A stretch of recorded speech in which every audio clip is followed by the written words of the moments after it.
മിണ്ടരുത്, എഴുതരുത്, ഇത് ഇന്ത്യയാണ്. ലോകം ഡേറ്റ കൊണ്ട് പുതിയ സാമ്രാജ്യങ്ങൾ പണിയുമ്പോൾ ഇങ്ങ് ഇന്ത്യയിൽ നാം എത്ര ഡേറ്റ, എത്ര വിവരം മറച്ചു പിടിക്കാം എന്നാണ് ഗവേഷണം നടത്തുന്നത്. ഈ വാർത്ത നോക്കുക. പ്രധാനമന്ത്രിയുടെ ഫണ്ടായ PMKSനെ പറ്റി MP-മാർ ചോദിച്ചാൽ മറുപടി കൊടുക്കരുതെന്ന് ലോക്സഭാ സെക്രട്ടേറിയറ്റിന് പ്രധാനമന്ത്രി കാര്യാലയത്തിൻ്റെ ഉത്തരവ്. പ്രധാനമന്ത്രിയുടെ ഓഫീസ് സ്പീക്കറുടെ അധികാരത്തിൽ കൈകടത്തുന്നു എന്നത് ഒന്ന്. അതിനേക്കാൾ അപകടമാണ് അധികാരികൾ പിരിക്കുന്ന ഫണ്ടിൻ്റെ വിവരങ്ങൾ മറച്ചു പിടിക്കാനുള്ള ഈ തിടുക്കം. എല്ലാം ശുദ്ധമെങ്കിൽ എന്തിനീ മറ? ഇത്തരം വിവരങ്ങൾ വിവരാവകാശ പ്രകാരം കൊടുക്കാതായിട്ട് കുറച്ചായി. ഇപ്പോൾ MP-മാരെ പോലും ഇരുട്ടത്ത് നിർത്തുകയാണ്. പ്രധാനമന്ത്രിയെ അല്പം പോലും വിമർശിക്കരുത് എന്ന ശാഠ്യവും പാർലമെന്റിൽ എന്ന പോലെ മാധ്യമരംഗത്തും വളർന്നിരിക്കുന്നു. ഇത് ദ വയർ ഇറക്കിയ ഒരു കാർട്ടൂൺ വീഡിയോ ഇൻസ്റ്റഗ്രാമിൽ നിന്ന് എടുത്തു മാറ്റിച്ചതിനെതിരെ പ്രസ് ക്ലബ് ഓഫ് ഇന്ത്യക്ക് ഇറക്കേണ്ടി വന്ന പ്രതിഷേധ കുറിപ്പാണ്. നോട്ടീസ് ഇല്ല, വിശദീകരണമില്ല, ആര് കൽപ്പന കൊടുത്തു എന്നില്ല. ഏതായാലും പ്രതിഷേധമുയർന്നപ്പോൾ വിലക്ക് നീക്കി എന്ന് മാത്രമല്ല, സ്ട്രെയ്സൻഡ് ഇഫക്റ്റ് എന്ന പ്രത്യാഘാതം ഉണ്ടാവുകയും ചെയ്തു. അടിച്ചമർത്താൻ ശ്രമിച്ചാൽ കൂടുതൽ ജനശ്രദ്ധ നേടുന്ന വിപരീത ഫലത്തെയാണ് സ്ട്രെയ്സൻഡ് പ്രഭാവം എന്ന് വിളിക്കുന്നത്. ആ വീഡിയോ ഇതാ. എന്തിന് ഇത് വിലക്കി? कोई मुझको न काटे न हो मुझे दौरा, ये कह के मैं संसद से दौड़ा दौड़ा दौड़ा दौड़ा दौड़ा तुम उठा के दौड़ा. सामने थे टैंक ना की ऊबर या ओला, जो उचित समझो वो करने को बोला. दौड़ा दौड़ा दौड़ा दौड़ा तुम उठा के दौड़ा. कोई मुझको न काटे न हो मुझे दौरा, ये कह के मैं संसद से दौड़ा दौड़ा दौड़ा दौड़ा दौड़ा तुम उठा के दौड़ा. दौड़ा दौड़ा दौड़ा दौड़ा तुम उठा के दौड़ा. ഇതുപോലും സെൻസർ ചെയ്യുന്നിടത്തോളം അമിതാധികാരവും ജനാധിപത്യ വിരുദ്ധതയും വളർന്നിരിക്കുന്നു. ഇനിയും നിയന്ത്രണങ്ങൾ വരുന്നുമുണ്ട്. സമൂഹ മാധ്യമങ്ങളിൽ എന്തും ഏതും നീക്കം ചെയ്യാൻ സർക്കാർ പറഞ്ഞാൽ 3 മണിക്കൂറിനകം നീക്കണമെന്ന് ചട്ടമുണ്ടാക്കിയിരിക്കുന്നു. പൗരന്മാരിൽ നിന്ന് വിവരം മറച്ചു വെക്കണം എന്ന ശാഠ്യമാണിത്. അമേരിക്കയുമായുണ്ടാക്കിയ വ്യാപാര കരാറിൻ്റെ വിശദാംശങ്ങൾ ബന്ധപ്പെട്ട മന്ത്രിമാരോട് ചോദിച്ചപ്പോഴാണ് രസം. മന്ത്രിമാർക്കൊന്നും അറിയില്ല, അല്ലെങ്കിൽ അവർക്കൊന്നും പറയാൻ അനുവാദമില്ല. വിദേശകാര്യമന്ത്രി ജയശങ്കറിനോട് ചോദിച്ചപ്പോൾ വ്യാപാര വ്യവസായ കാര്യമന്ത്രി പീയൂഷ് ഗോയലിനോട് ചോദിക്കാൻ പറഞ്ഞു.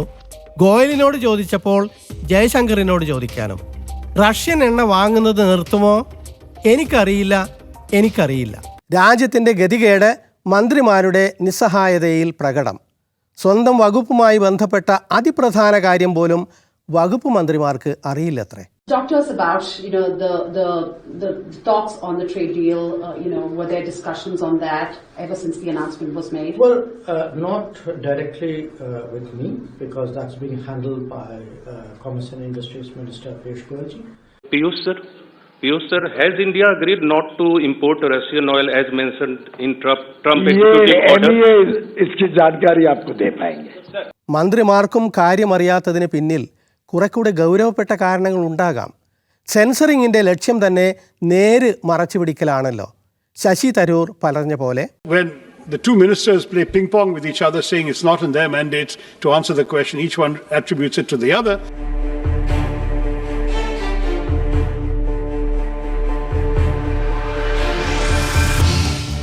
വ്യാപാര മിച്ചം ഏറെ ഇല്ലാത്ത അവസ്ഥയിലും അമേരിക്കക്ക് $50,000 കോടി വ്യാപാര വാഗ്ദാനം.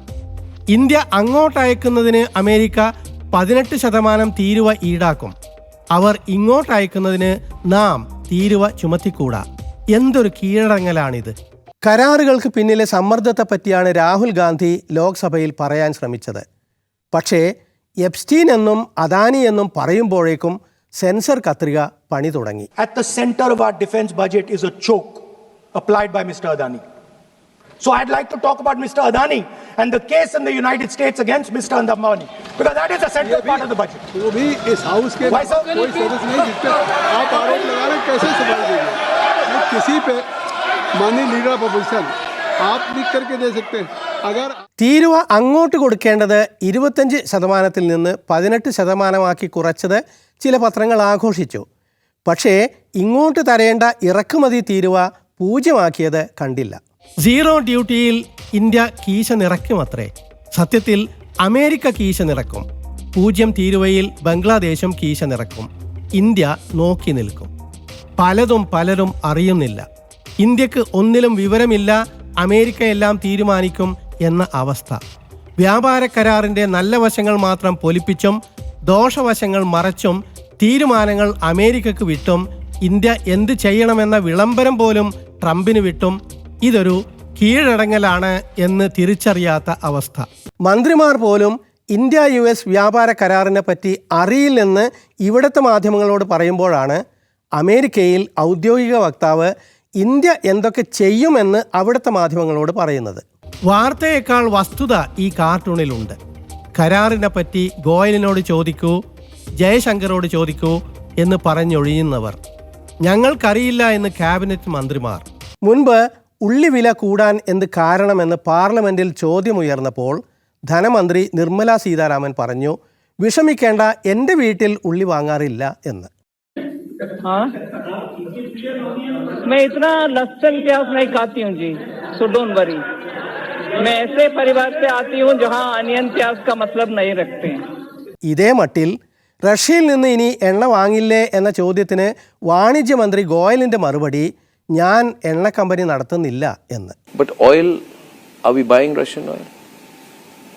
I don't run any oil company, neither do I own any oil company, neither do I purchase But or is it sell. gone? പക്ഷേ നാം എന്തൊക്കെ ചെയ്യും എന്തൊക്കെ ചെയ്യില്ല എന്ന വിവരം അമേരിക്കൻ പ്രസിഡന്റിനുണ്ട്. വൈറ്റ് ഹൗസ് വക്താവ് കാരോലൈൻ ലെവിറ്റ് പത്രക്കാരോട്. The president struck another great trade deal with India. He spoke with Prime Minister Modi directly. They share a very good relationship. India committed to not only no longer purchasing Russian oil, but buying oil from the United States, also perhaps from Venezuela too, which we know will now have a direct benefit on the United States and the American people. And in addition to that, Prime Minister Modi committed to $500 billion of investments into the United States, including for transportation, for energy, and for agricultural products as well. So this is another great trade deal. വൻ ശക്തി കിടമത്സരത്തിൽ US-നും റഷ്യക്കും ചൈനക്കും ഇടയിൽപ്പെട്ട ഇന്ത്യയെപ്പറ്റി puppet regime എന്ന cartoon show പരാമർശിക്കുന്നുണ്ട്. കഥാപാത്രങ്ങൾ Trump, Modi, റഷ്യയുടെ Putin, ചൈനയുടെ she. Trump പറഞ്ഞെന്ന് Putin പറഞ്ഞെന്ന് she പറഞ്ഞെന്ന് മോദി പറഞ്ഞെന്ന് Trump. You're always needling. Can't stop, won't stop. Anyway, sucker, you saw I got your friend India to stop buying your oil. Just a moment. Narendra, Donald says you said you would stop buying oil. Oh, really? Just a moment.